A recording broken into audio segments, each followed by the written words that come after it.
it's Susie here. Welcome to this episode of the HerBusiness podcast. Wherever you're joining me from, whether you're on the treadmill, whether you're out walking, whether you're in the kitchen, whether you're in the car, whether you're at home, stay tuned because today I'm introducing you to a very inspiring entrepreneur that you definitely want to listen to. Now, before we get into the show, I'm Susie Daphnis. I'm your host. I'm the CEO at HerBusiness, and I am so thrilled that you're here. I wanted to start by thanking one of our listeners. It's Carolyn Brennan of Hot Dog Designs. And she says, I've been listening to the podcast every morning on my walks. Wonderful. Love them. Well, thank you, Carolyn. I appreciate you listening. And maybe you're on your walk right now as we go into this episode. So today's episode is about a topic that is very close to my heart. Many of us are so busy with work and family and looking after our team and our clients that we can put ourselves in the last place when it comes to actually getting the input and the support we need and actually doing things every day that really support us in getting stronger, in having a really thriving mindset, and in growing our businesses without being overwhelmed and stressed out. And after all these years in business, I've found that we can have all the skills in the world, but if we don't have this dialed in, we can really suffer. Now, inside of HerBusiness, we have what we call our 8 growth zones. These are 8 areas of business that any successful business has working for you. And one of these is called the U growth zone. Now, unlike the practical growth zones like sales and marketing and products and money and technology and people, the U growth zone is the real game changer. It is particularly important for women business owners. And that's because you can have so many of the other zones, like I mentioned, sales and marketing, products, people, technology, planning, working for you. But if you feel exhausted or resentful or confused, it flows into your business and it impacts your results. You are such an important asset to your business. And to keep your business growing, you need to keep growing and on multiple levels. Your mindset, your skill set, and you need to take care of yourself. Because your business can only expand to the level of expansion that you have achieved as a leader and as an individual. That's what I found for sure. And I found this to be true time and time again. And that's why every time I feel stuck, I turn back to working on myself. That is also why I loved this conversation with Caitlin Mitchell when we recorded it just a couple of weeks ago for our Business Growth Summit. And all the strategy in the world, they don't matter if you are not as committed to your personal growth as you are to your business growth. So let me tell you about my friend Caitlin. Firstly, she and I have been in the mastermind for a few years now. I'm going to see her just in a couple of weeks in Canada for our next mastermind meeting. She's a highly successful entrepreneur and she's also really down to earth and really relatable.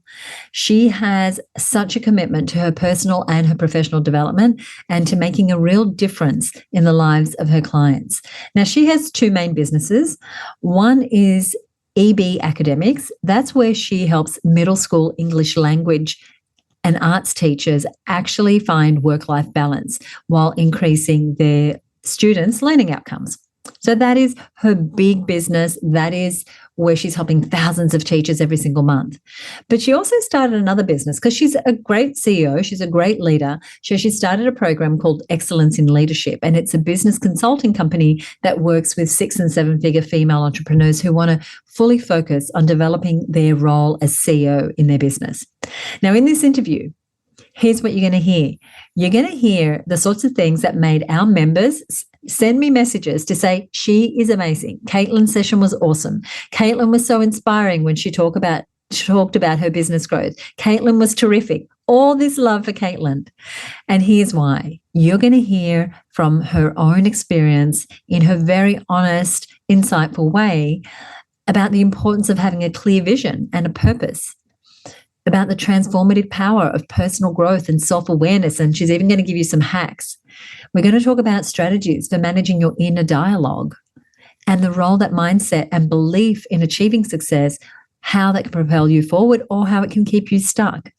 Loads and loads of insights on her business and her partnerships and how she's grown her business. And like I said, quite a few really practical, really down-to-earth hacks as well. So let's go to the interview. And after that, I'm going to give you some of my takeaways. Hey, Caitlin, welcome to the summit. Hi, Susie. Thanks so much for having me. Well, I'm so excited to have you here because the topic that we are covering is, I think, foundational to the success of any business. And we're going to be talking about the version of ourselves that we need to show up as in order to have the things that we say that we want in our business. And just for those watching, just to give you kind of a heads up, we're going to be diving into the role of our vision, the inner dialogue that might be holding us back, and a whole lot of more of the inner workings of being a successful business owner. Now, we believe that before we can decide what projects we want to work on or what social media channels or what should we be selling, is that we need to get some of these foundations in place. And I know that this is the sort of work that you work with your audience with. So tell me, what role do you believe that our vision and our reason why we're in business, what role do they play in creating our ideal business? Yeah, I remember back to kind of when I was first in the beginnings of the business, this wasn't even a thing that I thought about. I was very much marketing strategies or how do I do this? Very much in the doing this of the business to try to make things happen. I'm like, vision, yeah, whatever, kind of put it to the back end, or those types of things weren't front and center. But then I think you get to a point in your business where your business needs a little bit more from you. The business starts to shift, and marketing strategies, yes, 100% are important. But these things, the why, your vision, that becomes foundational to a lot of other things in the business that we didn't necessarily think about in the beginning when we were first founding our companies. And so I'll give you an example of just projects that we do. If we don't have a very clear vision as business owners for what we want our business to ultimately become, it's very easy to say yes to this or yes to this idea, or this idea over here is maybe going to make the business more money. And when we have the vision as kind of the litmus test and the filter for our decision making, it makes it a whole heck of a lot easier to stay aligned to your ultimate goal for your company. And another thing that I want to say to this as well that I think is really important is when I first started my business with my business partner 9 years ago. We just celebrated our 9-year anniversary. I was a teacher at the time. And so for me, it was definitely about making extra money, extra income for my family to support my family. And then it got to a point where the income from the business to me didn't necessarily matter as much as the growth of the business mattered.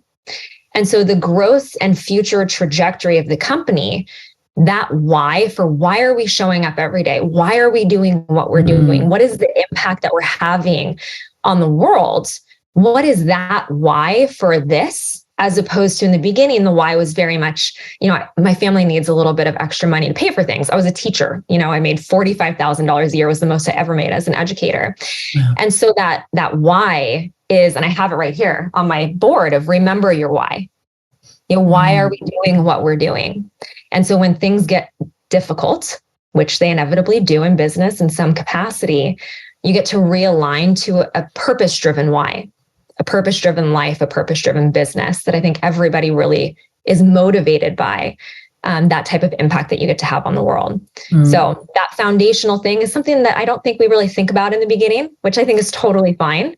Yeah. But you get to a point where the why and the vision really impacts what eventually starts to happen for the company as the company grows. Like you, in the first 2 years, I was just in survival mode. I had been retrenched. We started a business. We lost some money in the first year. We were trying different things. And the vision was just about here, right? It was like, make it to the next week, the next month. And so it actually took us a couple of years before we thought, okay, I can finally now start to see a little more into the distance. And it sounds like that's the way it was for you as well. Absolutely. And so I think it's really important for people to understand what we mean by our why and really having that purpose-driven business. And you have a great story about bricklayers of all things that really demonstrates vision and purpose. Would you share that with us? Yes. And I love this to kind of look at what is our reason for showing up and doing what we're doing every day? And before I share this story, I want to share a different personal story really fast. So I was a teacher for 3.5 years, and I actually left the profession to go into radio advertising. I worked for iHeartRadio. I got to meet Usher. I met Ryan Seacrest. It was a super cool job. Very cool. But my life really lacked meaning, and my life really lacked purpose. And so for me, that very much was a job. And I think when I went back to the classroom, it was, okay, well, what is the impact that I get to have on the world? What is my, why for my life? And I feel that as entrepreneurs, a lot of us really kind of sit in that why-ness of our lives, of having a purpose or whatever it might be. And so I love this story. There's this little girl and her dad who are kind of, walking down Main Street in their little town, and they come across these guys who are building a concert hall. And she goes up to one of the bricklayers and she says, so, why did you show up today? Why are you doing what you're doing? And he said, well, it's a job. It pays the bills.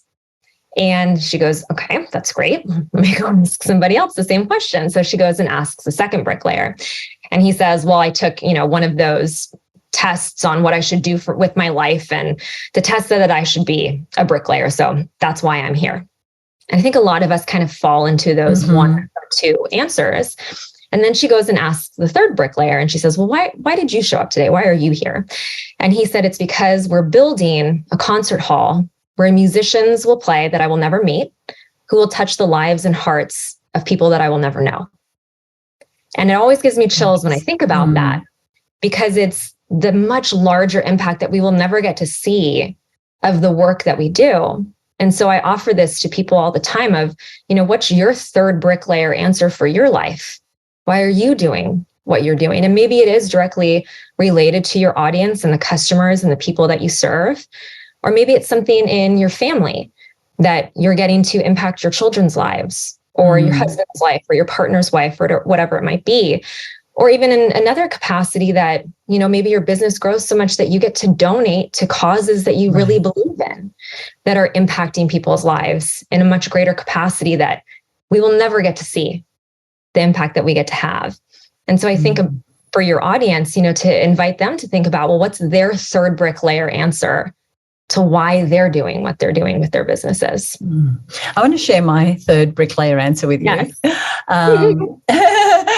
So I was at a conference in Austin actually many years ago, and I was in what was called the Bloggers Lounge. It was when people were first starting to blog, and a woman said, I'm interviewing business owners about why they do what they do. Would you be willing to be interviewed? And I said, sure. And we sat knee to knee across from each other, and she had a notepad and she said, why do you do what you do? And I said, look, I love education and I love creating environments where people can learn and grow. And she said, great. And she made a note. And then she said to me, so tell me again why you do what you do. And I said, I never got to have the tertiary education I wanted. And so I love creating learning environments for people who love learning, but perhaps they don't want to learn traditional way. She went, okay, great. And she made a note. And then she asked me again, I'm thinking, what is going on? Is she missing the point totally? And she asked me again and again. And what she was getting to was that third bricklayer answer. And at some point, my eyes filled with tears. And she said that. And she gave me a big oversized Post-it note and she said, write down what you're thinking. And I wrote, I want people to be free. And what did I want? I wanted to be free, of course, but it became my life's work to help women business owners more specifically to be free through teaching them about financial freedom, or through business, or, you don't have to have the glass ceiling stopping what you can be. And so that is still my North Star. That is still what guides me. And so I also invite you, as you're listening or you're watching, to really think about what that is for you. And it doesn't have to be altruistic. It doesn't have to be save the world. It just has to be meaningful for you. Yeah. Because as Caitlin mentioned, it's something that you want to have front and center. And speaking of front and center, you've created an interesting way to remind yourself of your vision multiple times a day. Now, we know you've got the note there behind you. Yes. But you know what I'm talking about. I do. I do. Well, I think about this, I for some reason, I've manifested a lot of things in my life without really knowing that that's how I operated. I've been a visionary and never really knew what it was until I became a business owner. And so a lot of things in my life have just happened as I have said that they would. And my husband always told me that, I SHIT Lucky Charms because everything in my life happens the way that I want it to. But for my business, sorry if that's inappropriate for your audience. Not at all. But for your business, I think about, so often, we have this vision. We're like, okay, this is where the business is going. This is where the business is going. And we write it down once a year or once every quarter when we, realign the team or ourselves to what we're doing. And that's not enough. I mean, it has to be so much a part of who we are and what we're doing and what we're thinking, that it is constant. How many times do you think about your vision throughout the day? And when we become very intentional about bringing that vision front and center, that it becomes so much more real to us. And there's this great, and I'll give you my little thing that I do in just a second, but there's a great docuseries right now on Netflix about Arnold Schwarzenegger. And the very first episode, the very first 30 minutes, it's all about his vision. And he thought about becoming Mr. Universe day in and day out, all the time throughout the day. He had posters, of his idols on his wall and just constantly saw that vision for his future self. And so I think about, how can I consciously be thinking about my vision when life is so noisy with kids and with all of the goings on of the business. And so what I do, and I invite you to think about something that you could do for yourself, is every time I go to the bathroom, I think about my vision for my business and for my life, because I go to the bathroom, 6, 7, 8, maybe 9 times a day, depending on the day. So I'm constantly in there. I have white space. I'm not distracted by anything. And I get to align myself to where I'm going and to the vision that I have for my life. So maybe it's drinking water for some people, or it might be something else for others. But I like that because you're in this space where you're alone. And you get to really be with your vision while you're going to the bathroom. I love it. Like you said, it's whatever works for you to have that persistent vision there. So we don't just look at it 4 times a year, or we think, oh yeah, it's that thing on my website somewhere on a page. Let me go find it. But that it's there with us. And that series on Netflix is on my list of things to watch, because he did fantastic. Whatever you think of him, he created some amazing things in his life and his career. Now, inside of your business, you and your community and the work you do with teachers, you have a model that is be, do, and thrive. And you're supporting teachers to be the absolute best version of a teacher that they want to be, while also having an incredible life and reaching their dreams. In our community, we talk about be, do, and have. And our premise is that in order to have the things that you want, whether that's a 6 or 7 figure business, whether it's a wonderful team, whether it's marketing strategies that work, whatever you want to have, whether it's a house by the ocean, you need to be the person who can have that.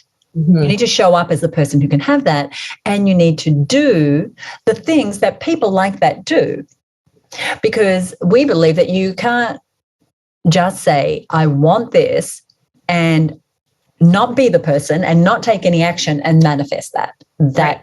Kind of, we feel that you need to be kind of moving your feet as you're, moving closer to this vision. Now, your model is a little bit different, as I said, with be, do, and thrive. Could you walk us through it and tell us why you teach this as a foundation for teachers?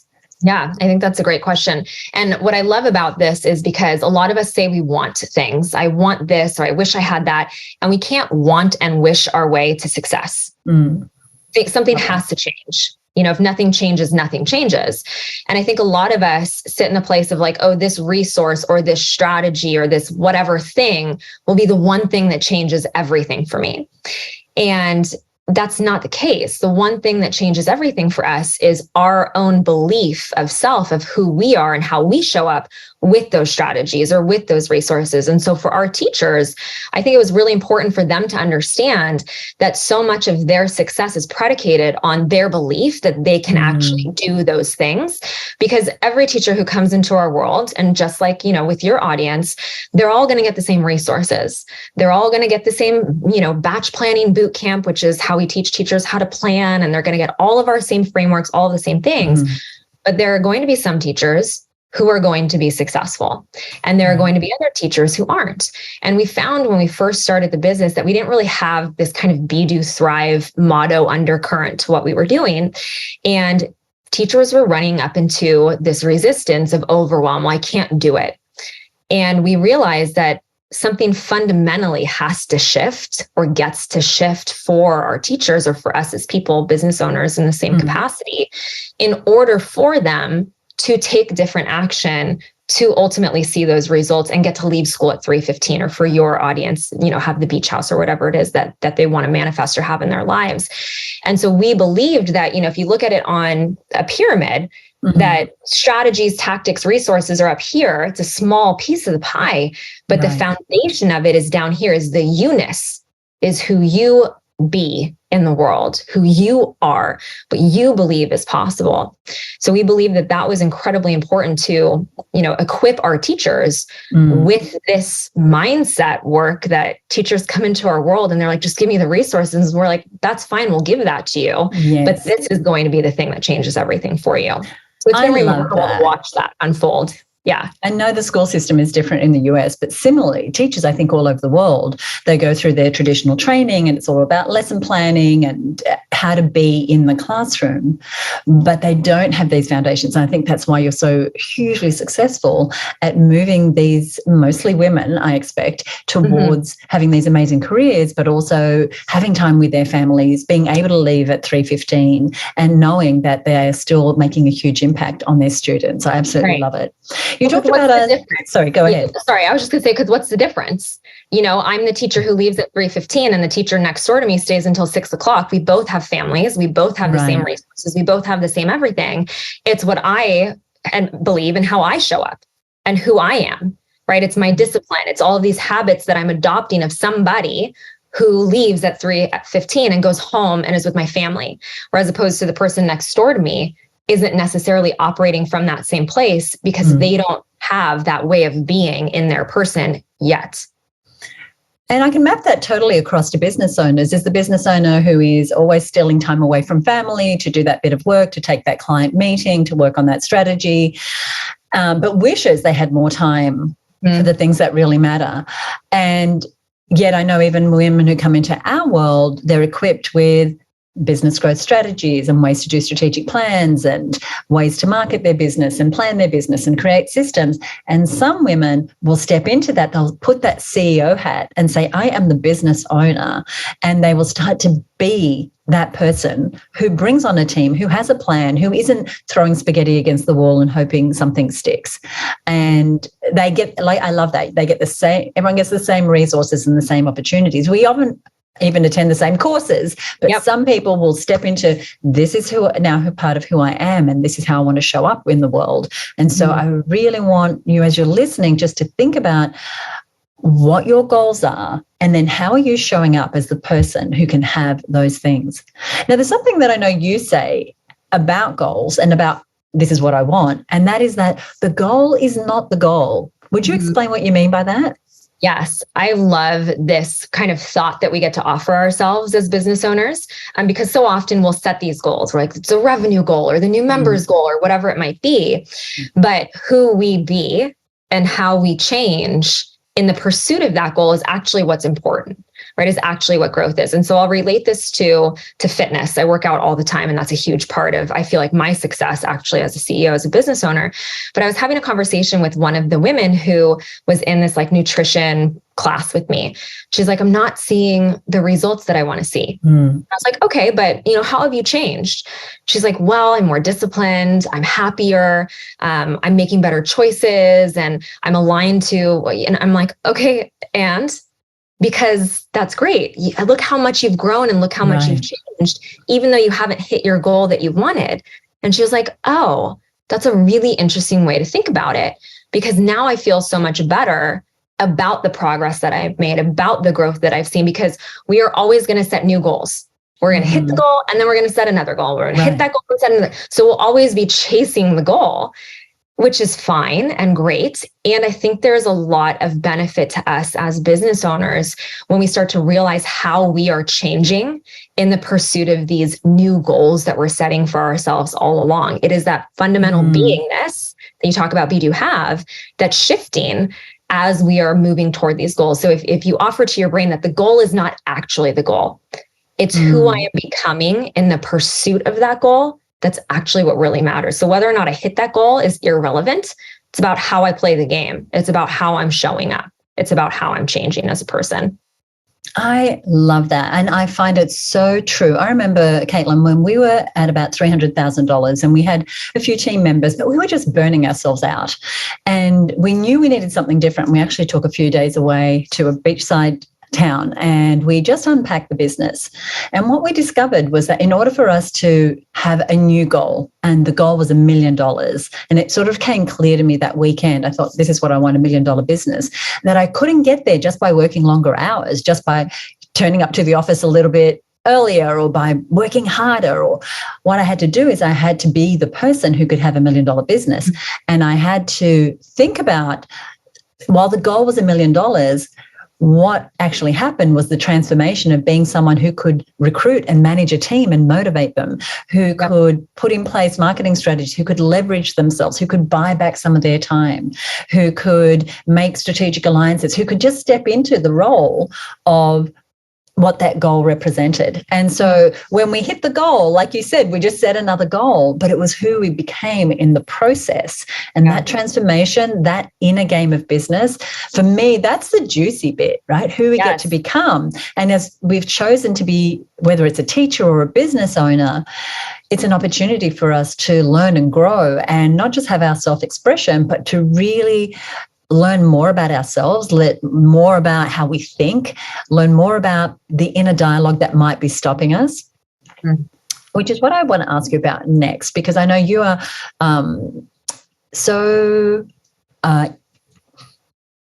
your personal development, I think, is front and center. And you mentioned your training and the workouts that you do. And I know that you have these real high performance habits.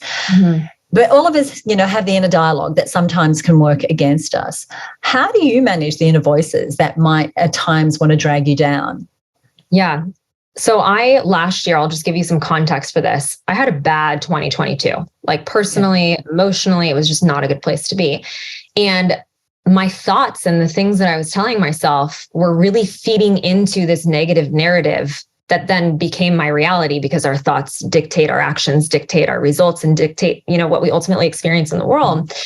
And so when I got back into fitness, I always grew up as an athlete. I played, basketball at a very high level. My dad was very much my mindset coach when I was 18 and had no idea that he was, giving me all of this brilliance at that time.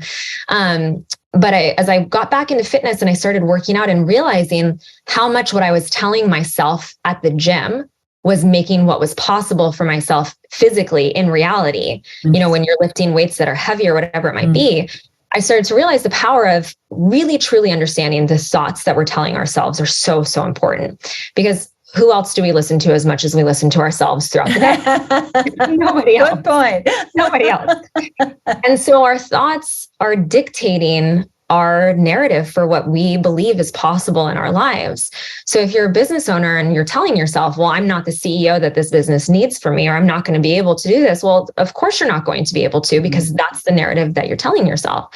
So what I like to do is to bring very conscious awareness to what I'm saying to myself on a consistent basis. And I will have a thought pop into my brain. And I'll be like, no. I literally tell myself, there's no space for that here. You can leave. And I release that thought and I offer myself a different one of, I am, unstoppable and I can do this. And so those are the things that I'm constantly repeating to myself throughout the day to create a new narrative. I'm saying things to myself like, bring it. I can do this. I've got this. I am whatever. I'm, moving toward my best version of myself, or whatever it is that I want to create in my life. That's what I'm feeding to my brain on a consistent basis. So when those thoughts come in, I literally say, no, you don't belong here. You can leave. And fitness has allowed me to really find words and phrases to offer to myself in business. So I know not everybody works out. So what I'm going to say doesn't necessarily serve everybody. And I do think there's a lot of power in working out. If you're not, I'd invite people to consider doing it, because it really is a physical and mind game too. So if I'm lifting something that I don't believe is possible for me to lift, I'm going to tell myself a different story. I'm going to say, yeah, this is hard and you 100% can do this, or dig deep, you've got this. Or I'll repeat to myself over and over again, yes, you can, yes, you can, yes, you can. And then I can. And so I'm creating evidence for myself that what I'm telling myself is dictating what I'm actually capable of. And so to see that evidence in a physical capacity makes it really easy to transfer that into a mindset capacity as a business owner, if that makes sense. It totally makes sense, because as someone who goes to the gym and lifts heavy things, I know that inner dialogue makes such a difference. Like, what's going on in my head will totally dictate the type of workout that I'm going to have, or the type of run I'm going to have. And I recently went to a yoga class. I haven't been to yoga for about 20 years. And my inner dialogue, Caitlin, was screaming, because I'm fit and I'm strong, but I'm not yoga fit. I don't have the flexibility, and it's very different. And so my inner dialogue was going nuts. And then the second time I went, it had calmed down a little, because, I know what I know, and I know that I can make progress. And I think that, to your point, we have these thoughts and we think we are our thoughts, and we are not our thoughts. And as you've demonstrated, you can go, no, hold up. You can leave, and I'm going to bring in another thought that serves me better. And we totally have that control over our thoughts once we start to be aware. So again, as you're listening, just notice the persistent thoughts that are in your head. And are they making you more confident or less confident? Are they instilling inspiration, or are they bringing you down? And knowing that you can choose at any point. Now, when you're switching out the thoughts, do you ever think, oh, I'm faking it? No. And I don't think so, because of what I do physically at the gym. So I create that physical evidence for myself that this is real, and it manifests itself in business too. So it is, for me, a true correlation. And even if I don't believe it, I'm going to tell myself that story anyways, because ultimately I will believe that narrative if I say it to myself enough. Something else that I wanted to point out too, that these are our conscious thoughts that we're aware of and we're hearing. And sometimes, I will have subconscious thoughts that I don't even hear or know are there, but are self-sabotaging me. Yes. And so I'll start to do things in real life or decisions, and I'll start to go down this path with decision-making. And I'll say to myself, hold on a second, where is this coming from? I'm like, what is underneath this thought or this decision-making or whatever it is? I said, what subconscious belief am I creating to hold myself back, to keep myself safe? And it'll bring up something in my past or something old for me. A lot of us feel we're not deserving or we're not worthy or whatever it might be. And I'll bring conscious awareness to that subconscious action, those subconscious actions that I'm having. And I'll be like, okay, I know what you're doing, brain. I know what you're trying to do to me right now. It's not going to happen. I'm not going to allow that to happen. So I think it takes a lot of practice and a ton of self-awareness, I liken what you're talking to what author Gay Hendricks calls upper limits. And so especially as we're growing businesses, and of course here we're talking to women who are growing and scaling businesses, and we start to have thoughts of things that are beyond what we've done before. Maybe it's a revenue goal that's higher than you've ever had before, or a level of success that far surpasses that of your siblings or your friends or your parents. We can start to sabotage ourselves. And so we keep hitting these limits and then coming back to whatever reality we feel okay with, because we don't want to stand out, or we don't want to be disliked, or we don't want people to think, well, who does she think she is? And I think what you said there about self-awareness is everything. And I think that as business owners, we ought to be putting as much effort into the inner game of doing business and what's going on in our heads and in our hearts, as it is to learning that new marketing strategy or starting a podcast. And I just want to say that I don't know if I can emphasize that enough. I guess I've got this whole summit to keep saying it, but it's just so important. Now, I'd love for us to get to know a little more about you as a business owner. Now, you teach teachers how to plan their lessons and how to excel as teachers. What inspired you to make the personal growth part of what you share with teachers part of the programming, and not just teach how to batch plan? Yeah, it really stemmed from exactly what you were just saying. What you just said was, it's definitely marketing. It's this, maybe it's 50-50. I mean, I don't know. Maybe it's 99% the inner growth and 1% the strategy. I think that this is the piece that's missed for so many people, because it's the hard stuff. No one wants to look inward and look at all of your flaws and see all of the things that are wrong with you and how you are the cause of all of the things that are happening in your business. I like to, and I'll offer this to your audience too. If something goes awry in the business, I look at it from a place of radical responsibility. What was my role in that? How did I contribute to this person not turning something in on time that impacted all of these other things? Was it my inability to lead them? Was it my lack of communication? Was it the fact that I don't hit deadlines? And so I'm setting a precedent of what's acceptable in my business, in my company. And so I look back at that and have that internal reflection. I think when we offer that to our teachers, or for your audience, when they offer that to themselves, and you're okay with looking at your flaws, and you're okay with seeing, yeah, I do make excuses for things, or yeah, I do say that I'm a procrastinator and therefore I don't actually do things and get things done on time, or I do tell myself that I'm overwhelmed and I'm a victim to that overwhelm or whatever it might be. Well, sure, that's going to be what my reality is. And I'm never going to be able to get to the place that I want to be able to get to because I'm constantly arguing for my limitations, and I'm not okay not being perfect. Whoa, I love it. I love it. I love it. That's, what did you call it? Something responsibility? Radical responsibility. Radical responsibility. I love that. Tell me, if you were to think back to the moment that your business did $100,000 in revenue, do you remember that point? So our business had a little bit of an interesting growth dynamic unfold. So I can't remember, I think it was 2018, the business did $75,000. 2019, it did $255,000. Oh, great. There was a massive jump. And then 2020 did 1.4. Are you listening, people? That is radical growth. It was insane. When you went from 75 to 250, I think you said, what decisions did you make about business at that point? Yeah. So we went all in on what it is that we were good at. Okay. We were good at teaching teachers how to teach writing, how to teach reading, all of the aspects of middle school English. We're like, this is what we excel at, and this is what our focus is going to be, and this is the route that we're going. And so that allowed us to really, what's what I'm looking for, like go all in and put all of our, I hate to say all of our eggs in that basket, but we really did. We're like, this is where we excel. This is where we're good. Let's just see what happens. And, lo and behold, magic happened when we decided to make that choice. Amazing. Yeah. Now, you've talked about the habit of fitness. What other strategies or habits do you believe have contributed to your business growth over time?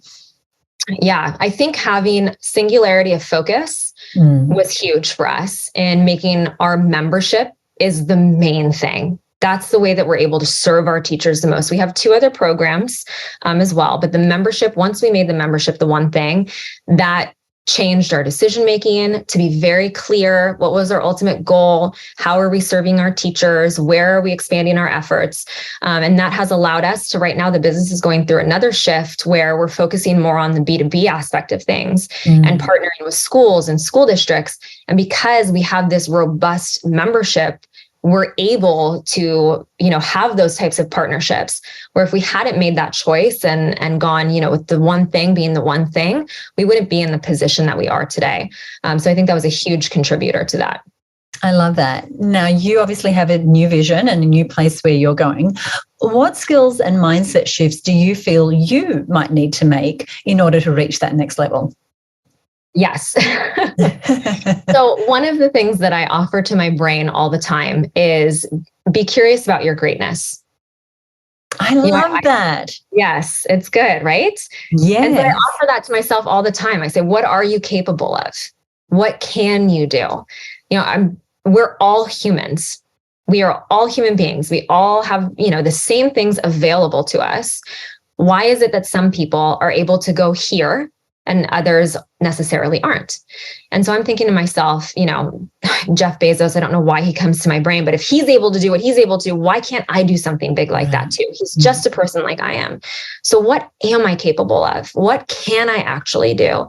And so for me, focusing on, my fitness has been a huge part of that because of the mind work that contributes to my life. Silly things that build habits and discipline, making your bed every single day. is a huge thing for me. It seems so silly and so small, but it's powerful for me. Cutting out alcohol from my life. I used to have a glass of wine every night. I live near Napa Valley. It was very much like an identity piece here, but shifting away from that has served my future self even better.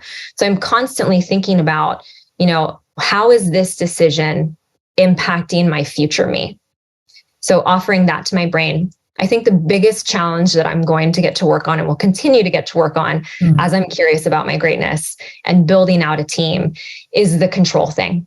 That is, I'm very much of someone who likes to be in control. And I think a lot of business owners do, or we have perfectionist tendencies, or like we all have this like one thing that's our Achilles heel.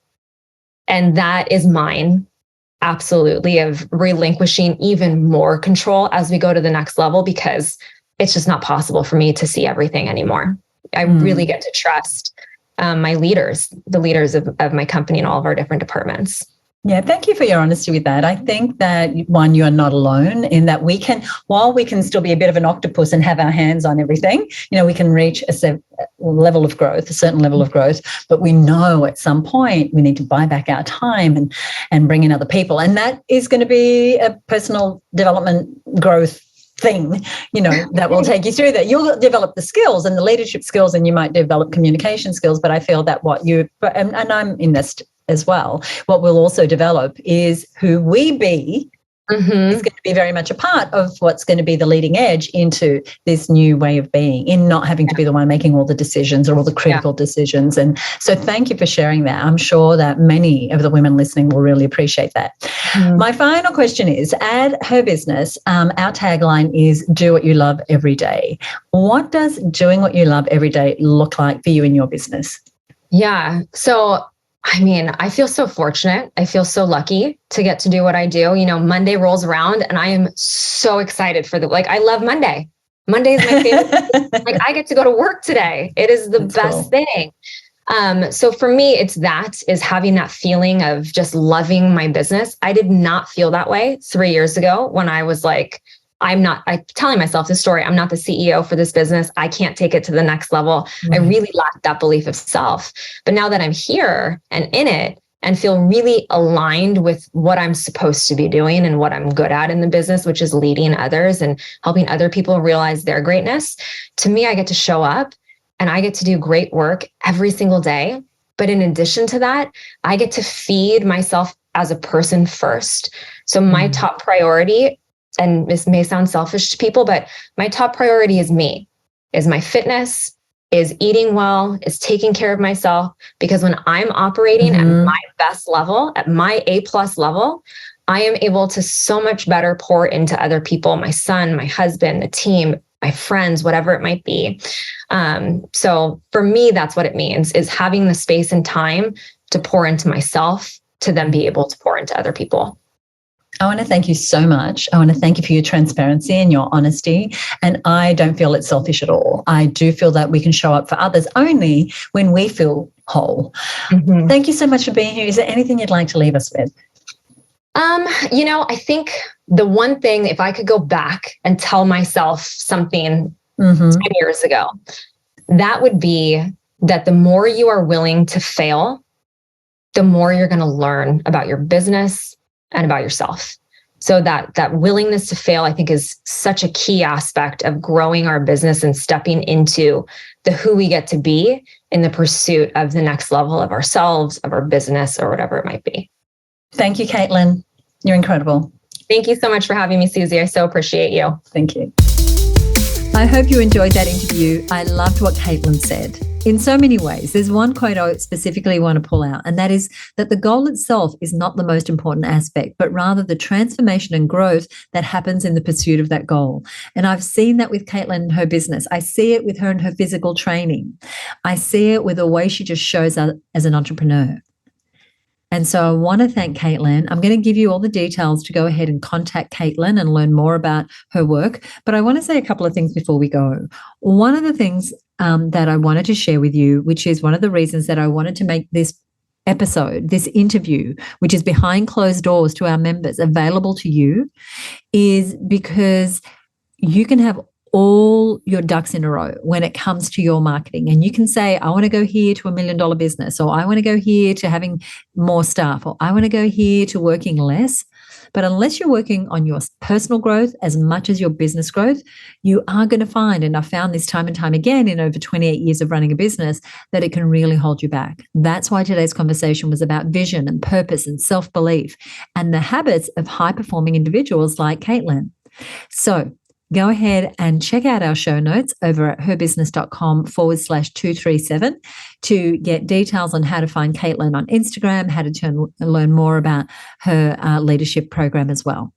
Now, if you're a business owner who wants to create a scalable 6 or 7 figure business, and you know that it's going to take developing some high performance habits like the ones you heard about here today, and it's going to take working on your personal growth as well as your business growth, then join us inside the Her Business Network. You can request an invitation at herbusinessnetwork.com. I will catch you in the next episode. I love doing this show for you, and I appreciate you listening and sharing the show with your friends. If you enjoyed this episode, please share it. The more women we can support through sharing these fabulous stories like Caitlin's, the better. Now, you can also reach out to me if you have any questions at all over at podcast@herbusiness.com. If you are brand new to the show, then be sure to subscribe. We'll have another episode out really, really soon. So I invite you to join me next time right here on the Her Business podcast. Bye for now.